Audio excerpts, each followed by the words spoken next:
Hello, it's me again, and you've clicked on the wrong video, because this video is cursed, as it contains...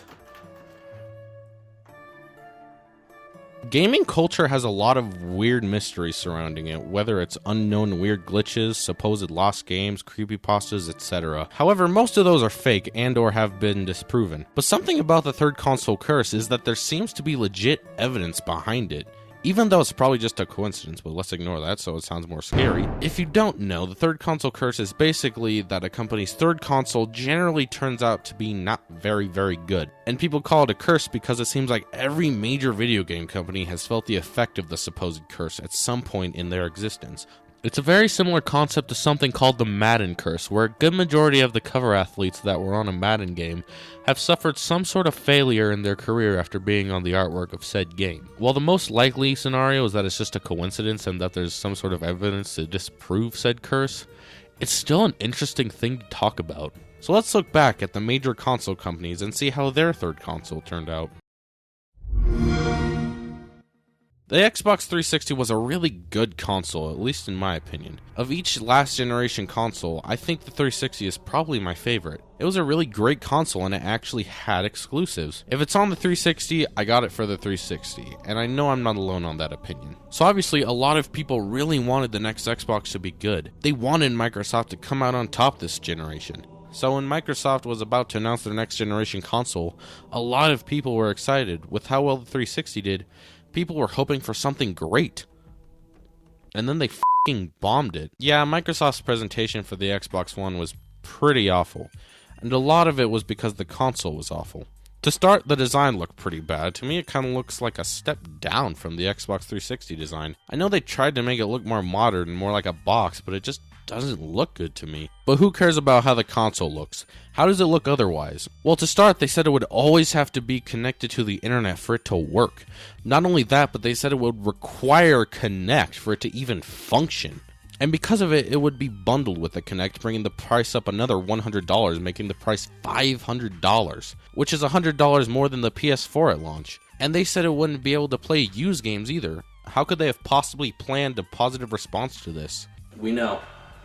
Skype is great. And get this, if you want to use your Xbox in any capacity whatsoever, you're going to be required to have a shitty peripheral attached to it at all times. I know. We really outdone ourselves this time. Sony even made this really awesome video responding to the news. This is how you share your games on PS4. Thanks. But what if you ignore all that and just focus on the games? Well, they announced Call of Duty Ghosts and Skype.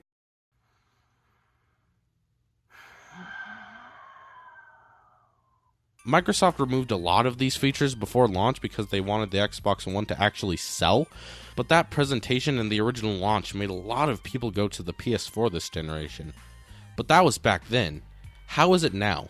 To start, they made a couple of redesigns with the Xbox One S and the Xbox One X, which look way cool. I think I still prefer the look of the One S over the One X, but the One X still looks really good. They even added stuff like 4K support, and with the Xbox One X, made it more powerful than something like the PS4 Pro. But with things like exclusives, it's lacking. There's some, like obviously Halo, Gears of War, and Forza are the main ones. Cuphead and Ori were both really great, but they're both on the Switch now, so they're not really exclusives anymore. Rare Replay was a pretty good collection of some classic Rare games. Sunset Overdrive was a pretty fun time. I haven't played ReCore or Sea of Thieves yet though. Those are all fine, but then you look at the PS4 and it has games like Uncharted, God of War, Last of Us, Ratchet and Clank, Spider-Man, Horizon Zero Dawn, Bloodborne, Persona 5, Days Gone, Shadow of the Colossus, and so much more. The Xbox One is fine to me, just nothing special in my opinion. It never really caught up to the sales of the PS4, and as of 2019, the Xbox One has sold about 41 million units. That's actually pretty good, but when you compare it to the sales of the PS4, yeah. However, there is one thing that the Xbox One has that the PS4 doesn't, and that's Game Pass. You get access to a ton of full-price games for only $15 a month. Even as someone who generally prefers physical games over digital, this is really cool. You still have to download everything to the system, which is kind of a pain, but it doesn't require streaming, which is nice.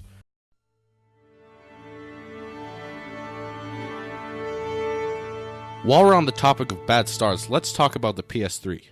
To start, let's talk about the original design. Whoops.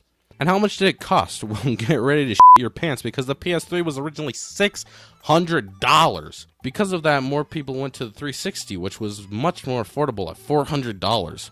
They changed the design of the controller and went back to the classic PlayStation controller before release, which was definitely for the best. A big reason the price was so high was because they put so much useless garbage in it. Like, what is this? Why do you need those? The design isn't that great in my opinion either. It's so bulky and has a glossy coating. I hate things like that because they just get fingerprints over time.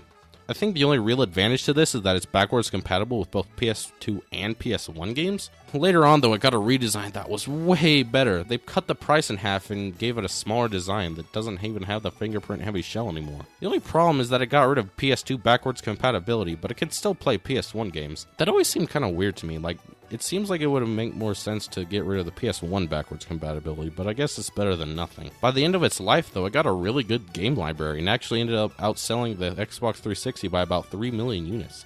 That's not bad for a console that had a bit of a rough start.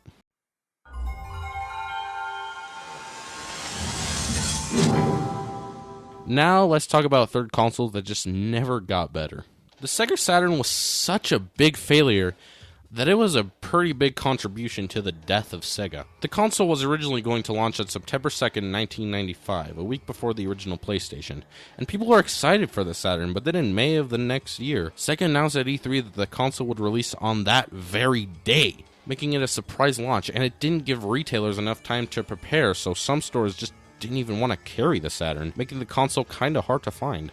Not to mention that they didn't even tell third parties about the actual launch date, so not very many games were even ready. The Saturn's original launch price was $400, which was $100 more than the PlayStation. The Saturn was complicated and overpriced, and developers had a hard time developing for the system. The Saturn was basically dead after only 3 years. So Sega decided to launch the Dreamcast, and while it had a pretty good launch, Sega had already lost a lot of money to a console that nobody cared about, so obviously they lost a whole lot of money, then put even more money into a whole nother console. Sega had lost a lot of money, and it was sadly too late, forcing them to drop out of the hardware business and become a third party to develop games for their competition. Look at how Microsoft and Sony fixed their consoles. They saw what was making their consoles bad and fixed it with redesigns, lowering the price, etc.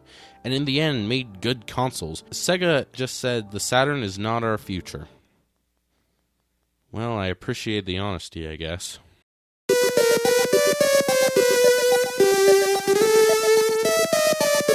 Finally, Nintendo. I wasn't originally going to talk about them because the N64 was their third console, right? That console didn't suck. Mostly, but then I remember that the N64 wasn't actually Nintendo's fourth console. But there was a console that came before the N64 known as the Virtual Boy, and it was a complete joke. It was mostly meant as a filler console while people waited for the N64, but it even sucked at doing that. The graphics used a monochrome display and the only colors were red and black. And virtual reality wasn't fully realized at the time, and the Virtual Boy was just too far ahead of its time. The Virtual Boy was the fifth biggest console failure of all time, let alone Nintendo's biggest console failure. It was so bad that the Virtual Boy only lasted 8 months with 14 North American games and 22 worldwide games. Oh yeah, and the Wii U. The Wii U is technically Nintendo's third console, so I'm going to talk about it. The Wii U is Nintendo's second worst selling console next to the Virtual Boy. Look, I get it. It didn't have an appealing gimmick, it had gross glossy design, bad advertising, useless junk crammed into the controller. I get it. But I will always defend the Wii U. I think as a console, it's actually pretty decent, and if you look at it on its own, it had a pretty good library of games, and while a bit big, the controller was comfortable. And I bet that in a few years, people are going to look back on the Wii U and say it's the best Nintendo console or whatever, just like the GameCube. The Wii U was a good console. The Switch is like way better though. So, I hope you've enjoyed the video, and before I go, let me leave you with one last thought. When walking around town, or just in public in general, be sure to avoid looking at any PS3s, or Xbox Ones, or Sega Saturns.